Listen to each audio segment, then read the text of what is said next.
there. Hey there. Good morning. Today I want to talk about a term that may bring you back to your graduate school days. I heard this term this was years ago, probably 15, 16 years ago now, when I was taking on a master's level counseling student who was doing her field placement with me. And we met with the field liaison, and the field liaison threw out this term, case conceptualization and clinical decision making. That's the other one. But case conceptualization is kind of a mouthful. And I remember thinking, oh, I want to know more about what you're talking about. And I think I know. And that is such an important term. And so I was kind of hooked from there thinking about it, because to me, I like structure. I like a little roadmap to know what's going on, how to formulate my understanding of what's going on with my clients, because that's what helps me get them from beginning, middle, and all the way successfully to the end of treatment. And this is true in play therapy as well. And so having some structure that will be like your roadmap and your way of understanding what's going on with your client, to me, is a really, really foundational and essential skill to have in counseling in general, and in this case, in play therapy. And so that's what I want to talk about today. And one of the biggest mistakes that I see play therapists making, and I see it pretty regularly, which is what gave me the idea. I didn't see anything like this in the play therapy arena, like any of the play therapy trainings. And yet I know it's a foundational skill. And I know from doing 15 plus years of supervision and consultation with play therapists that this is kind of an essential thing, that if you don't have it, you're going to get lost. And that's one of the things I would see regularly over and over, is that people that I was supervising, they would get kind of lost in the beginning, and they weren't sure which way to go or what to do. And they were not even sure really what was going on with their client. They were kind of getting started doing the individual play therapy sessions without really taking the time to get that treatment process off to a good start and formulate their case conceptualization, because that's also going to play a role in your clinical decision making. So if you're joining me live today, go ahead and post your name in the comments. I'd love to see who's here. What population do you work with? What play therapy and expressive arts modalities are you using? And I would love to know if you, in any of your play therapy trainings or any of your play therapy, if you've already become an RPT, if you have had any training or courses in case conceptualization in play therapy. So post that in the comments. Let's see who's here. I'm Kathy Spooner. I'm a licensed clinical social worker and a registered play therapist supervisor here in the United States. And I have been in the mental health field for over 30 years now. And my big passion for being a mental health professional is to help children and adolescents and their families heal. That's what got me into the profession. And then back in the 1980s, when I was a special ed teacher and I learned about this thing called play therapy, I thought, bonanza, that is it for me. And then I went on to get my master's degree, and then it took some time to find play therapy because it wasn't really very accessible back then in the 1980s or in the early 1990s. So welcome, Keisha, working with, you're getting your RPT. So Keisha's on Instagram certification. Oh, you're in Maryland. So Keisha, so I'm in Southern Nevada now here in the United States on the West Coast, but I am from the East Coast on the Northern Virginia, Washington, D.C. area. So that's awesome. I've been to Maryland many times, so that's cool. I always like connecting with people from the East Coast. Um, yeah, so post your name in the comments. What population are you working with?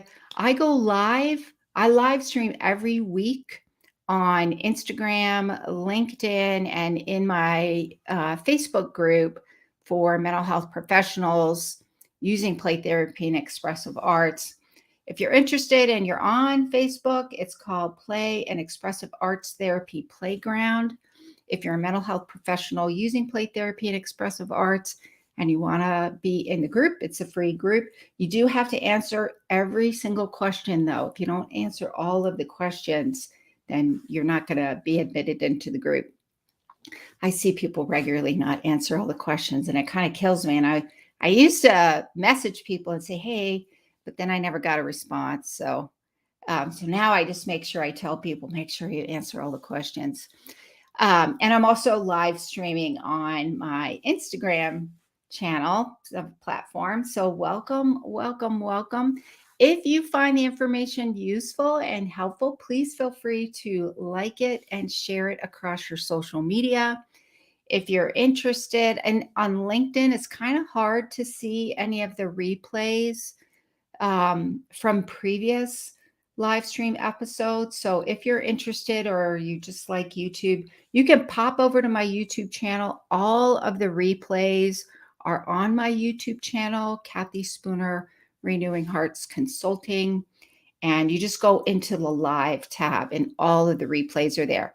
If you're in my Facebook group, you can go into the featured section and all the lives are there.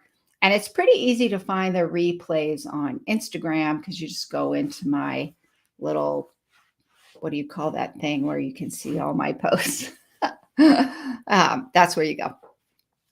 So let's get started. First and foremost, I would love to hear what are your questions about case conceptualization and what are your questions about how that applies to play therapy.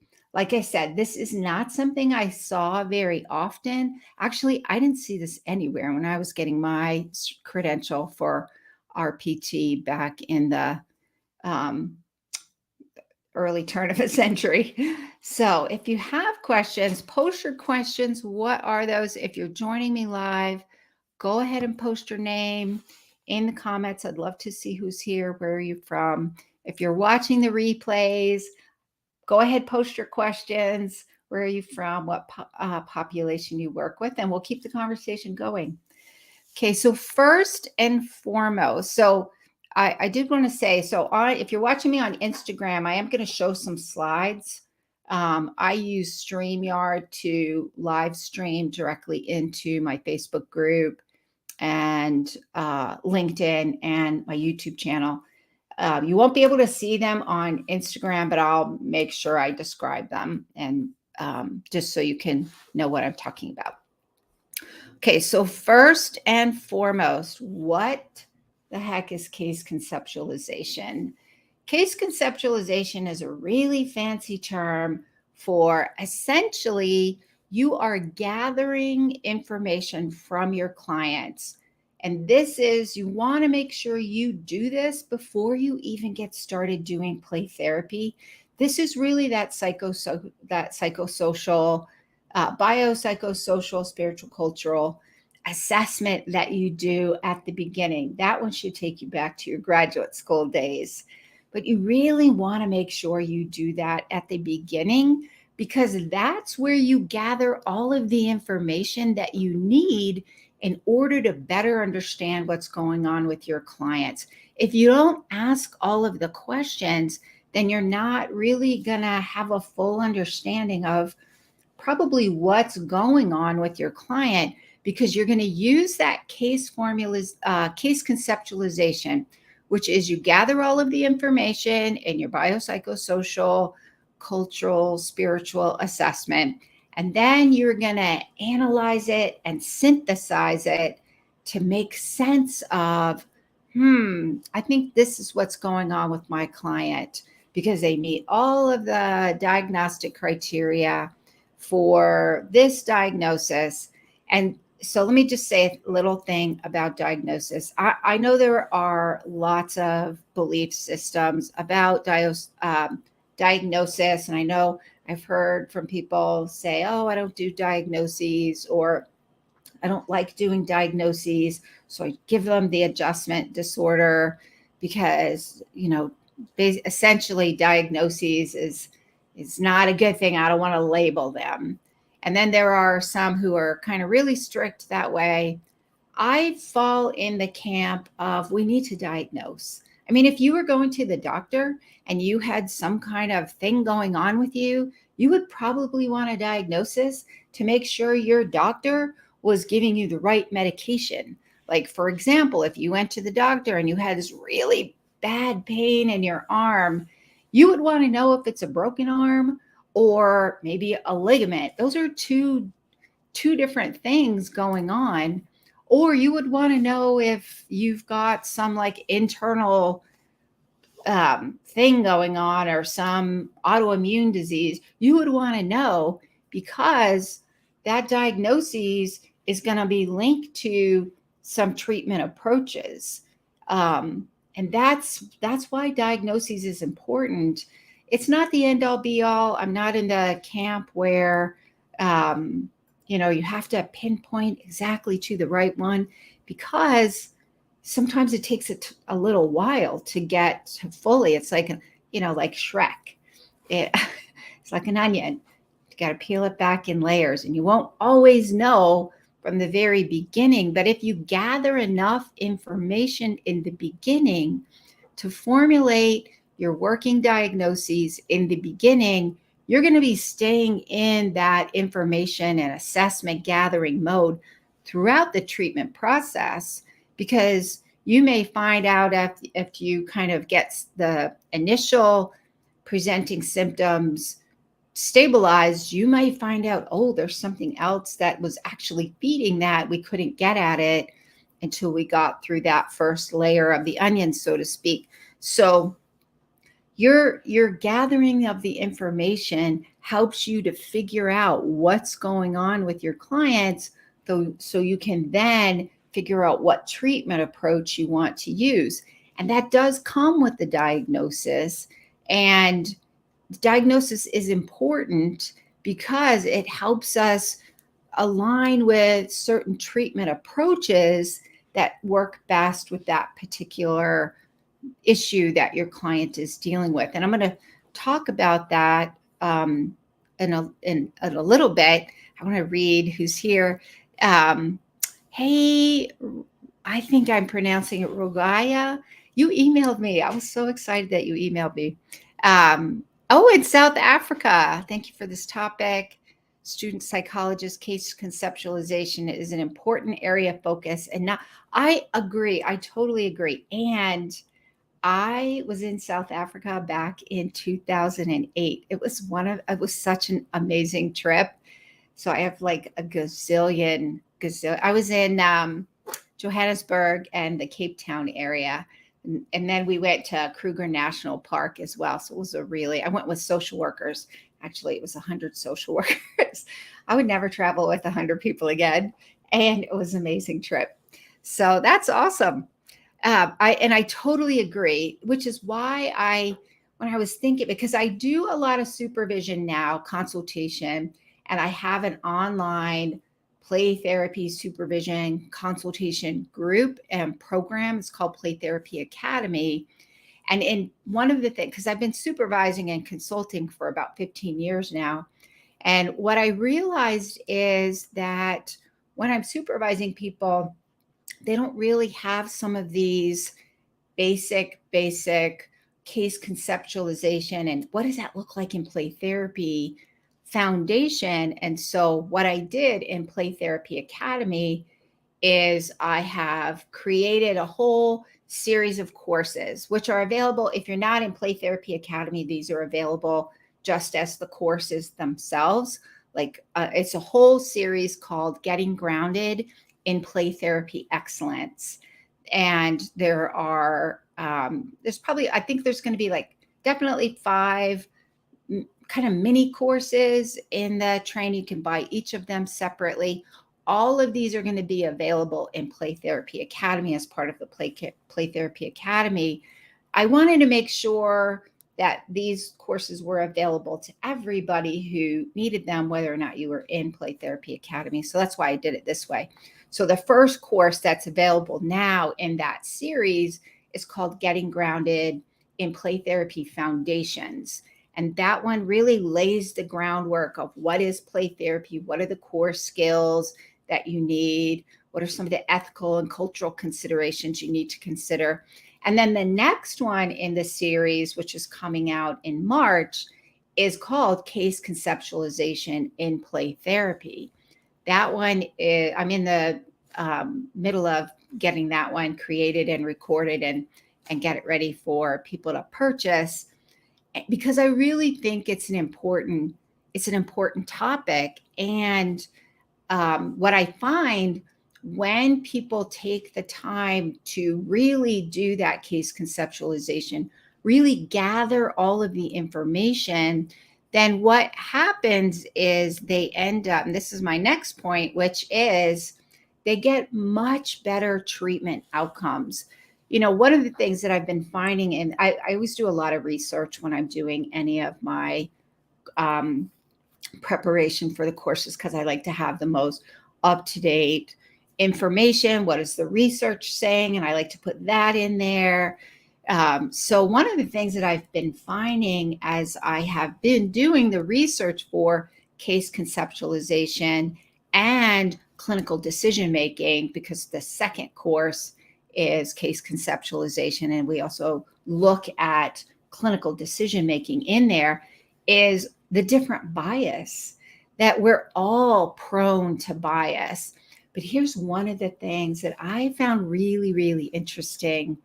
And I'm going to probably in the next couple of weeks, my live streams, I'm going to talk about what the research has said. So some of the, research that I found, I'm going to talk about that in some of the upcoming live stream episodes. But bias and overconfidence bias is for people who have been doing it for a while, play therapy and counseling with experience. They are much more prone to overconfidence bias. And that's basically, you kind of think you know what you're doing, so you don't really look at some of the details and the specifics or how it's working or not working. And there's a whole bunch of other kind of bias that is really important for us to think about. I think, as I've been reading through it, I've kind of realized, I think I kind of do these things. I just didn't know there was a name for it. And reading through this, my thought was, I can actually do better with this now that I'm even more aware of what it is. So I'm going to put that one in my upcoming training. Oh, okay. Say you're from Johannesburg. Yes, I had a really awesome time there. And actually, when I was in Virginia on the East Coast, the church that I went to at the time was really multicultural. We had 27 different countries represented. That was one of the things. But the pastors are from Johannesburg and their kids. So that was really cool. I feel like I have kind of a tie to Johannesburg through that way. Really beautiful city. It's so beautiful. It was such an awesome trip there. So one of the things that we need to think about when we are using case conceptualization, one, we have to be aware of the bias. I think that's always a thing we have to keep in mind. Hey, Carla. So I see you on Instagram. Welcome. And the other thing is, like, what do we do with the information? Sorry, I got distracted chatting with Carla. What do we do with that information? Well, in my mind, we go into detective mode. So we're gathering the information. We're going into detective mode to better understand, okay, my clients are reporting these symptoms. What does that mean? So if you are watching me on my YouTube channel, Facebook or LinkedIn, you're going to see my slides. But for those of you on Instagram, I'm going to describe them to you. In my mind, when you are doing case conceptualization, it's like a detective. You're like figuring out where all the data is, what they mean. You're kind of analyzing them and making sense of them and figuring out how does that apply to your clients. And one of the issues, if you're in play therapy and you work with children and adolescents, the likelihood you're going to get kids on your caseload who struggle with emotion regulation problems is super high. Like you're going to have quite a few clients, most likely on your caseload with emotion dysregulation problems. So here's the thing. They come in, their parents are reporting, my child throws these tantrums. They can last anywhere from 10 minutes to 2 hours or all day. And they get aggressive and they yell and they say mean things, or they'll make these statements like, I'm going to jump off the roof, or you just wish I was dead.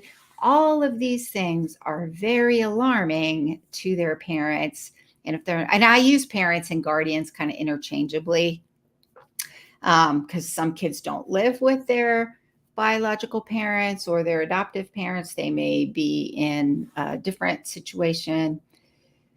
So we have these, that's why they're coming. They're coming because they have these emotion dysregulation problems. But here's what we know. We know anxiety and depression can result in some emotion dysregulation problems. We know kids on the autism spectrum and kids who have sensory processing problems, they can get dysregulated. We know kids who've experienced traumatic experiences, they can get dysregulated. We know kids with ADHD who have executive function problems and emotion dysregulation is an executive function thing. So if they're dysregulating, it might be part of that ADHD executive function issue going on with them. We know could be oppositional defiant disorder or disruptive mood dysregulation disorder. We know kids who are of gifted intelligence, they may be struggling with anxiety, and that might result in some dysregulation. There are any number of things that can be underneath and causing this emotion dysregulation. And so one of the things that we're doing when we're doing our case conceptualization is asking all of the questions and getting all of the history to get a better sense of where are the roots, like what's going on, what's causing this, where's this coming from, when does it happen and why does it happen? So some of the things, so for emotion dysregulation, emotional vulnerability, we have autism, kids on the autism spectrum, they struggle with cognitive inflexibility, social reciprocity problems. They can get overwhelmed by their sensory system. We know kids with anxiety disorder, they can have cognitive distortions that activate their fear. Like I've had kids say to me, this was years and years, like kids have said, a lot of these I've heard multiple times from multiple clients. So it's not necessarily any one client that I'm talking about as much as I over the last 30 years, I've seen this a lot. Like some kids who have some kind of phobia, like they may worry they walked by a table, it was like 20 feet away and there was cleaning solution, somehow it got in their mouth and now they're going to die. Or they worry if they go to school, while they're at school, their parent is going to die and then they're not going to have anybody. And so they get dysregulated at school. They can't tolerate being separated from their parent. All of these things can cause that emotion dysregulation. So Carla says, when does it happen? How does it develop? What have you done? Yes, Carla, absolutely. Take care of this. What age? All of those things. Absolutely. And Carla also says we also have to evaluate, yes, parental competencies. So we can do the, yes, the play therapy, kind of that environmental play therapy hypothesis. Absolutely, Carla, for sure. And so we also have trauma. We know if their trauma gets triggered, that's going to activate not being safe. Their hypoarousal system is going to be like off the chain. Their danger alarms are going off. We know with depression could be sadness, some hope, irritability, crankiness, snappiness, and also mood regulation. There can be some biological components for the mood regulation. And so if, especially with like emotion, ADHD and autism spectrum, and we know that that can be overwhelming and they feel like they can't really control their body and they're always getting in trouble if they're ADHD. And the emotion dysregulation, people think they're conduct disorder. I can't tell you how many times I have heard a little 5-year-old get diagnosed with conduct disorder. Kind of drives me crazy because when you really go there and look, it's not conduct disorder. The emotion regulation problem is probably coming from undiagnosed ADHD, or they might be on the autism spectrum. So these are things we need to keep in mind. And when we're thinking about some of those biological components, we need to be thinking about executive function, and that prefrontal cortex and higher cognitive functioning are involved with planning, time space management, cause and effect, problem solving, and the ability to stop and think. Some of this is age, like a 5-year-old is not going to be as proficient as maybe a 10-year-old or a 15-year-old. So you got to think, like Carla was saying, those developmental things. And also Carla said, yes, parental stress. Absolutely. The kids are like little sponges. They have to pick up on all of that. So that's some of the systemic stuff for sure. Any of that sensory processing, their little sensory systems are going to get overloaded.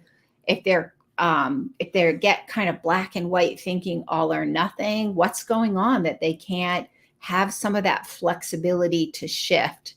And we also know with kids who are in the gifted intelligence range that they have that asynchronous development, meaning they are chronologically one age, but maybe cognitively, because they're much more advanced, if they're intellectually gifted, they may be maybe in second grade, but cognitively, they may be more like in third grade. So you got a little kindergartner or first grader doing kindergartner or first grade work, but their little brain can do third grade work or maybe even fourth grade work.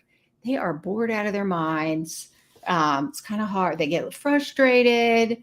It's really, think about a job that I remember a job I had. I just stood at the cash when I was a teenager, stood at the cash register all day long. And it was like a super duper slow store. It was like an 8-hour day standing there doing nothing all day long. I thought I was going to lose my mind. It's the same for kids who are gifted. And especially if they have some emotional intensity to them, that these are all things that can be underlying.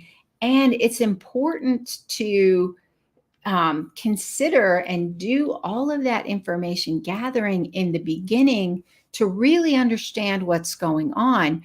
Because when you understand what's going on, then you're going to be able to use interventions and a treatment approach that's going to help you get the results that you need. And like Carla was saying, yes, family, we need to work with the whole family. Carla and I are totally in sync on this. We've chatted about this a few times.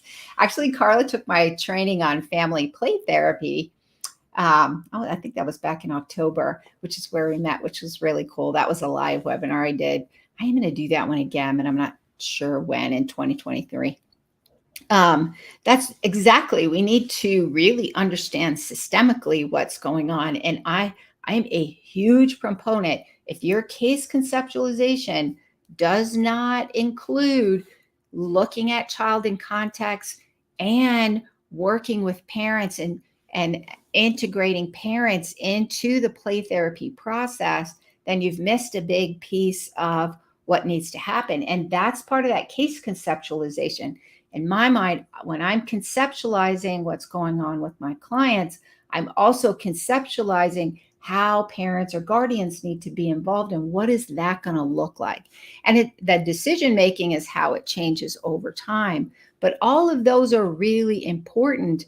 And if you skip that case conceptualization part, then you are kind of operating without a roadmap, and you're just kind of doing things hoping they work. And sometimes they probably will work until you get a challenging case that's not super easy.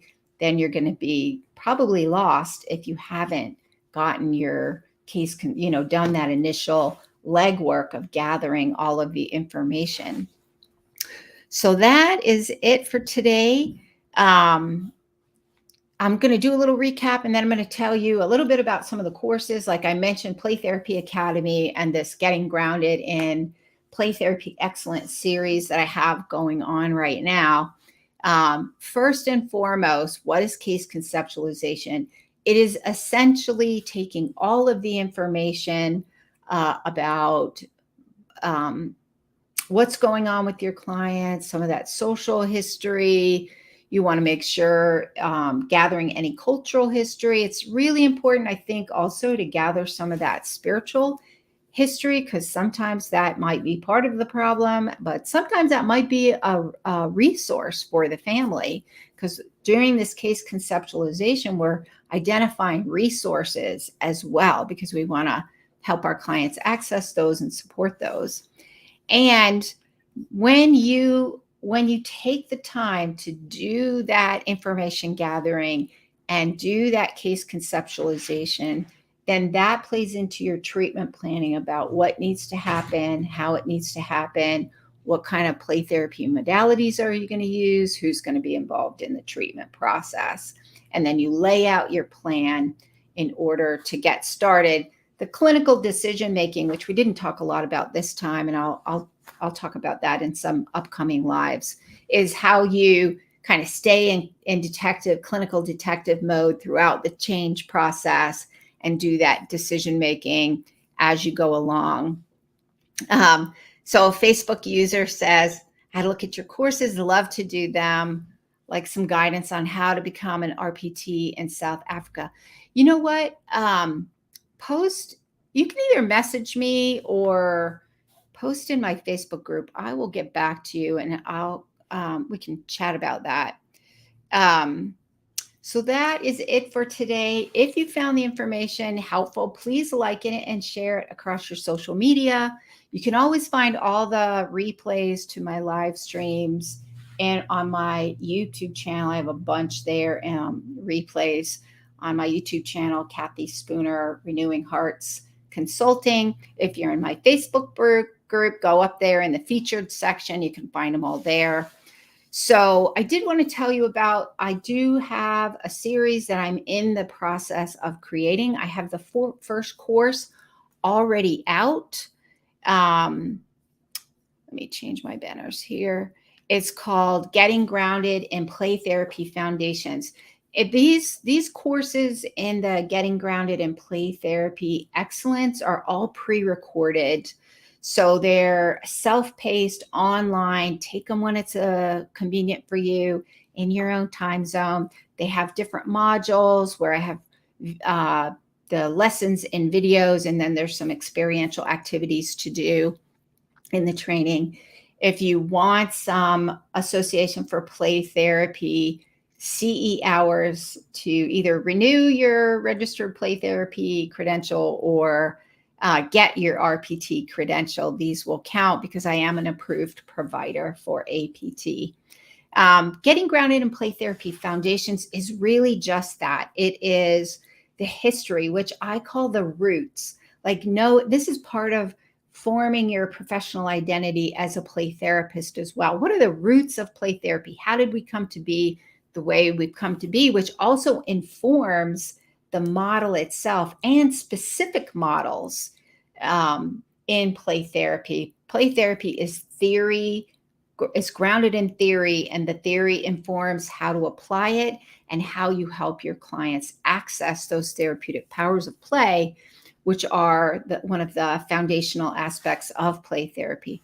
So some of the history, some of the core competency skills across all play therapy models, some of the ethics and things to consider, cultural factors, including some practical things about setting up your playroom, explaining play therapy to parents. So if you're interested in that course, you can go over to my website at rrhcounseling.com/courses. If you're on Instagram, you can go, there's a link in my bio, or you could just hop over there to my website on the courses page and you'll see them there. Right now, I also have Play Therapy Academy, which is my online supervision consultation group program. And that one we meet twice a month. For most month, we do it's live. We do Zoom meetings, and we present cases and we staff them. We give feedback. We practice all of these skills. And in Play Therapy Academy, these courses will be included in Play Therapy Academy. If you're interested in that, you can click over there on the supervision page or consultation page, and you'll see a link where you can schedule a free 30-minute phone call, video call with me, so we can talk and make sure it's good for you and I can answer all your questions about it. If you're interested, I'm also going to put a link to the courses and to Play Therapy Academy to schedule that meeting with me. I'll put those in the comments below. Right now, the course that I have available is Getting Grounded in Play Therapy Foundations. Coming up in March, and I'll announce this if you're on my email list or on my social pages, you'll see it. But in March, I'm going to launch the second course in the series, which is Getting Grounded in Case Conceptualization in Play Therapy. That one will be coming in March. I'm working on that one now. All right. If you have any questions, feel free to post them in the comments, and I will see you next week. Bye.